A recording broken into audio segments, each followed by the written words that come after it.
De la part de M. Ali Mohamed Al-Shorafa au président de la France. Monsieur le Président. C'est un honneur pour moi, au nom de la Mission mondiale de la paix, d'adresser mes félicitations à votre Excellence pour votre réélection en tant que président pour un second mandat, réaffirmant la confiance du peuple français en votre leadership sage et prudent. Vos efforts pour unifier les nations européennes afin qu'elles soient libres et indépendantes dans leurs décisions, en façonnant un avenir qui assure la sécurité, la stabilité et les aspirations de leur peuple pour le progrès et la prospérité, sont louables. Vos efforts contribuent aux intérêts collectifs des pays européens en guidant le monde libre vers la paix et la compréhension entre les peuples civilisés à travers un dialogue constructif et équilibré qui profite à tous, défend les droits de l'homme et préserve la civilisation humaine. Pendant votre premier mandat, certaines de vos déclarations concernant l'islam, le qualifiant de religion raciste soutenant le terrorisme, et votre affirmation de l'existence de deux formes d'islam, l'une modérée et l'autre isolée, ont été surprenantes. Ces déclarations reflètent une méconnaissance du message de l'islam, qui prône la miséricorde, la justice, la liberté et la paix, interdit le meurtre des innocents, et met l'accent sur le respect de la vie humaine, du travail et de la dignité de la vie.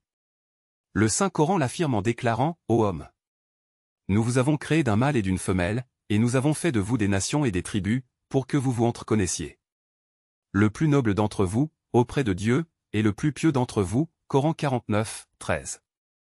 Il est également dit, ô homme, craignez votre Seigneur, qui vous a créé d'un seul être, et a créé de celui-ci son épouse, et a fait naître de ce couple beaucoup d'hommes et de femmes. Craignez Dieu, au nom de qui vous vous implorez les uns les autres, et craignez de rompre les liens du sang.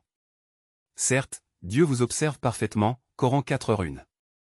Ces versets s'adressent à toute l'humanité, mettant l'accent sur l'unité de la création et que nul n'a de supériorité sur un autre si ce n'est par la piété et les bonnes actions. L'islam ne se divise pas en deux formes, et Dieu n'a pas envoyé deux prophètes pour prêcher l'islam. Il a envoyé un seul prophète, Muhammad, paix et bénédiction sur lui, qui a apporté le Coran, le message de Dieu à toute l'humanité. Monsieur le Président, les principes fondamentaux de l'islam sont reflétés dans le message de Dieu à tous les peuples.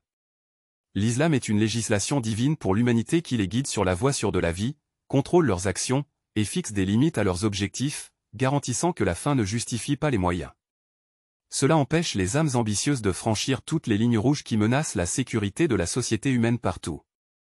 L'islam appelle chacun à réaliser la sécurité, la stabilité et la coopération dans tout ce qui assure une vie digne, la stabilité et la paix dans une vie libre marquée par la solidarité et la consultation pour construire des sociétés avancées dans tous les domaines de la vie. Le Coran met l'accent sur l'unité du message divin, affirmant que toutes les révélations envoyées par Dieu aux prophètes, de Noé au dernier prophète Muhammad, paix et bénédiction sur lui, doivent être crues par tous. Il est dit, dites, nous croyons en Dieu, en ce qui nous a été révélé, en ce qui a été révélé à Abraham, à Ismaël, à Isaac, à Jacob et aux tribus, en ce qui a été donné à Moïse et à Jésus, et en ce qui a été donné aux prophètes par leur Seigneur. Nous ne faisons aucune distinction entre eux, et à lui nous sommes soumis, Coran 2, 136. Dieu établit également les principes de la liberté humaine dans le choix de leur foi, comme il est dit dans le Coran, et dit, la vérité vient de votre Seigneur. Quiconque le veut, qu'il croie, et quiconque le veut, qu'il mécroie, Coran 18h29. De plus, Dieu clarifie au prophète Muhammad, paix et bénédiction sur lui, que sa responsabilité est de transmettre le message de l'islam avec sagesse et bonne instruction, sans forcer quiconque, comme le dit le Coran, appelle au sentier de ton Seigneur avec sagesse et bonne exhortation, et discute avec eux de la meilleure manière. Certes, ton Seigneur connaît parfaitement celui qui s'égare de son sentier et il connaît parfaitement ceux qui sont bien guidés, Coran 16, 125. La mission du prophète était de délivrer le message de Dieu à tous les peuples, leur laissant la liberté de l'accepter ou de le rejeter. Dieu seul a le droit de juger les gens pour leur choix au jour du jugement, comme il le déclare dans le Coran, en vérité, ceux qui croient, ceux qui sont juifs, les chrétiens et les sabéens, quiconque parmi eux croit en Dieu et au jour dernier et accomplit de bonnes œuvres, auront leur récompense auprès de leur Seigneur. Ils n'auront à éprouver ni crainte ni affliction, Coran 2, 62.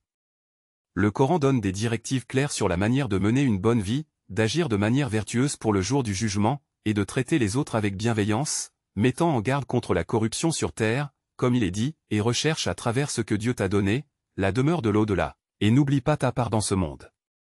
Et fais le bien comme Dieu a fait le bien envers toi. Et ne recherche pas la corruption sur la terre.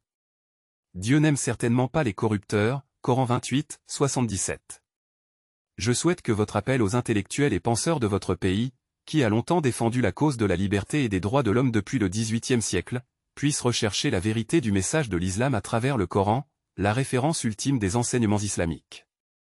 Cela pourrait aider à corriger l'image déformée créée par les idées malveillantes des ennemis de la vie et de la liberté, plutôt que de se fier aux interprétations biaisées de certains orientalistes qui ont mal compris le véritable message de l'islam. Il est regrettable que certains musulmans se soient livrés à des actes criminels qui ont terni l'image de l'islam, semant le dégoût et l'inquiétude parmi les gens. Ces individus, exploités par certaines agences de renseignement internationales, ont été endoctrinés avec des récits fabriqués et des mythes faussement attribués au prophète Mohammed, paix et bénédiction sur lui, résultant en une distorsion injuste et délibérée du message de miséricorde, de justice, de liberté et de paix de l'islam. C'est pourquoi j'ai le plaisir de vous présenter un livre intitulé Le message de l'islam, qui vise à corriger ces idées fausses et distorsions délibérées, promouvant la compréhension et la coopération entre toutes les nations. Sincèrement, Ali Mohamed Al-Shorafa Al-Hamadi.